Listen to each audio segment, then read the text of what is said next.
Halo semuanya, balik lagi dengan gue Brandon. Dan gue Angel. Jadi kita adalah sepasang suami istri yang sering sekali mendapatkan pertanyaan terkait dengan relationship. Hari ini kita akan menjawab salah satu pertanyaan yang datang ke kita, yaitu bagaimana cara mengatur keuangan Keluarga. Oke, jadi mungkin terkait dengan keuangan keluarga, mungkin kita bahas satu-satu dulu ya, kira-kira tipe-tipe. Orang ngatur keuangan keluarga tuh ada yang gimana aja sih? Kita do our research loh. Ini kita tanya nih ke teman-teman, Iya. kalau ngatur keuangan gimana gitu. Jadi mungkin pertama kita akan bahas dulu kira-kira tipe-tipenya seperti apa dan what do we think about each type kira-kira kayak Ya, gitu ya. oke. Nah mungkin yang pertama ini mungkin lebih berlaku untuk orang-orang atau keluarga-keluarga yang punya single source of income. Yang nyari duit, yang nge-keep dan decide duit itu mau kemana. Jadi misalnya mungkin yang paling common suami bekerja, itu suami akan keep semua uangnya, penghasilan yang dimiliki oleh suami dan akan membagikan Kasih uang bulanan ya, lah kasih uang bulanan ke istri. istrinya untuk diatur gitu. Iya. Nah, tapi kebanyakan sih ya suami misalnya kasih oh ya udah kebutuhan rumah berapa kira-kira kayak gitu gitu kan. Nah, menurut kita kalau yang ini mungkin paling simple, paling straightforward gitu ya. Ya. Karena kan mungkin nggak perlu ada banyak transfer ya pokoknya kayak rutinitas aja lah gitu. Cuman mungkin yang agak sedikit bisa menjadi masalah adalah ketika yang tidak punya income itu merasa kalau mereka tuh tidak ada power lah Ya, kira-kira kayak betul. gitu. Dia kayak selalu rely apa-apa kok gue harus kayak gini. Iya, Banyak nggak banget ada- gak sih yang kayak gitu? Kayak nggak punya uang sendiri lah jatuhnya, kayak apa-apa gue mesti minta, apa-apa gue mesti. Iya. Dan mungkin yang bekerja dan punya penghasilan itu jadi merasa punya power lebih dibandingkan pasangannya gitu. Dan terkadang tuh jadinya kayak, oh ini nggak boleh beli pakai ini nggak boleh beli pakai ini. Ya. Karena mindsetnya tetap kayak, oh itu duit gue yang nyari dan gue kasih lu. Biarpun mungkin kayak emang jatah belanja bulanan istrinya atau jatah uangnya jadi istrinya, tapi dia tetap power syndrome itu maunya ngatur gitu loh. Betul. Kayak oh itu kan tapi gimana pun juga itu duitnya gue yang cari nih, Bener. gak boleh lu pakai buat ini. Nah itu menurut kita akan bisa impactnya ke situ. Betul. Tipe yang kedua, ini adalah kebalikannya. Yang nggak nyari duit, itu malah yang megang duit dan ngatur keuangan. Karena itu banyak banget tuh misalnya kayak, oh istri gue lebih jago manage duit. Benar. Jadi si suami misalnya gajinya let's say 10 juta. Semuanya itu akan dikasih ke istri dan istri yang manage. Bener. Jadi ketika si suami mau beli barang pun harus minta Dia uang ke minta istri. ke istrinya jadinya. Kalau yang tipe kedua ini banyak banget suami-suami tuh yang jadi ngerasa kok gue udah kerja capek-capek tapi gue nggak ngerasain hasil kerja keras gue gitu. Iya. Akhirnya jadi Masalah faktor-faktor juga. berantem juga gitu. Iya. Heeh. Kayak istrinya pegang duit, istri yang nggak mau ngasih dia jajan.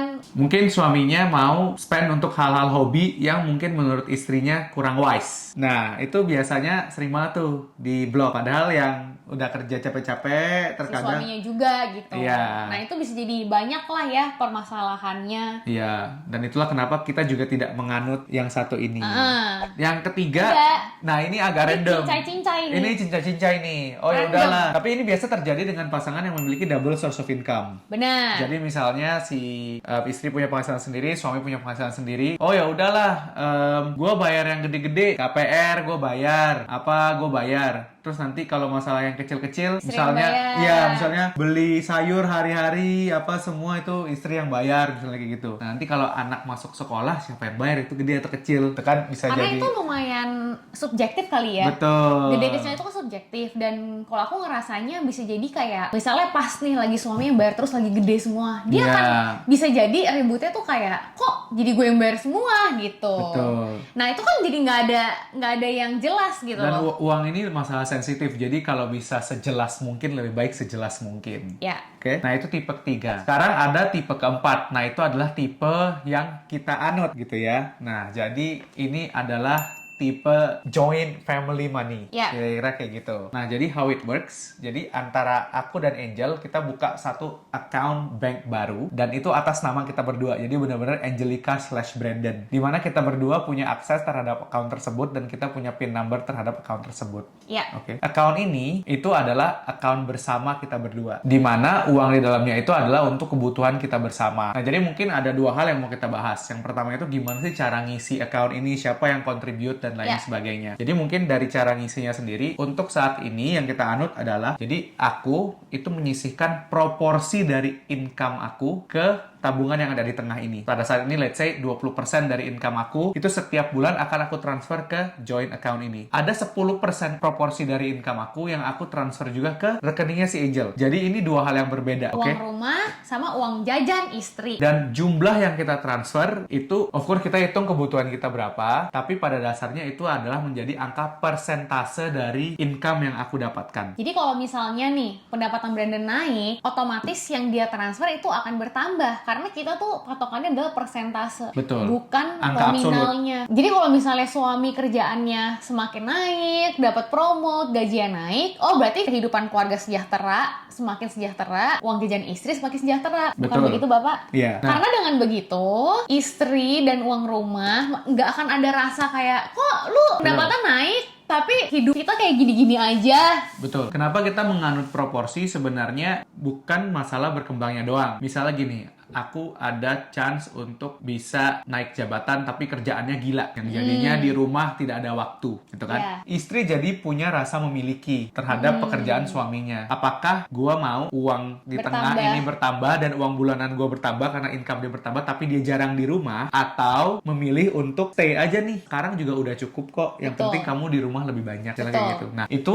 menurut kita lumayan work sih ya jadinya Yeah. gitu kan. Karena misalnya, oh ya nih ada kerjaan yang gajinya sebulan 1M misalnya kayak gitu. Tapi Tapi gue lu nggak mau pernah di nggak? rumah ya. Gue bakal 3 bulan nggak di rumah sama sekali. Iya, Oh tapi 20%-nya masuk ke rumah loh. Uang rumah jadi 200 juta loh. benar. Uang jajan lu jadi 100 juta loh. Iya, nah itu kan udah tinggal lu mau apa enggak? Iya, itu kan pilihan. Dan itu Mengganti ya ibaratnya Iya. ya kayak itu kan pilihan gitu. ini kan dari tadi kita ngomong kalau misalnya Brandon punya pendapatan. Kalau misalnya keduanya bekerja gimana Pak? Ya sama gitu loh. Brandon kan udah decide nih, oke 20% gue ke rumah, 10% ke istri, 70% gue pegang sendiri. Begitu juga dengan istri. Kalau misalnya istri bekerja dan punya pendapatan, ya istri akan decide gitu loh. Iya. Oke, gue mau masukin 10% ke uang rumah atau berapapun itulah Iya. portionnya yang mau contribute dan ya udah. Jadi itu sebenarnya persentase ini tuh decide masing-masing juga sih. Iya. Kayak mau Berdasarkan kebutuhan kalian juga lah. Benar. Nah, kebetulan kalau memang kemarin kita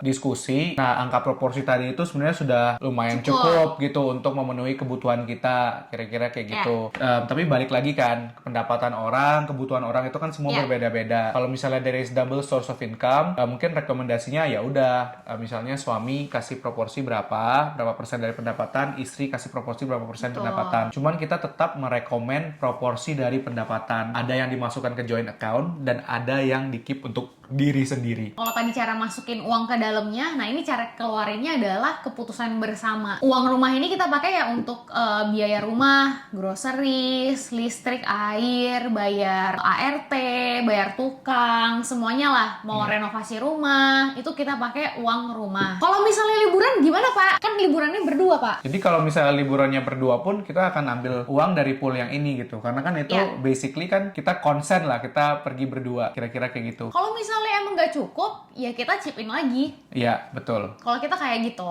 Betul. Mungkin tabungan joint account di tengah ini tuh, ingat ya, kuncinya adalah harus konsen dari kedua belah pihak.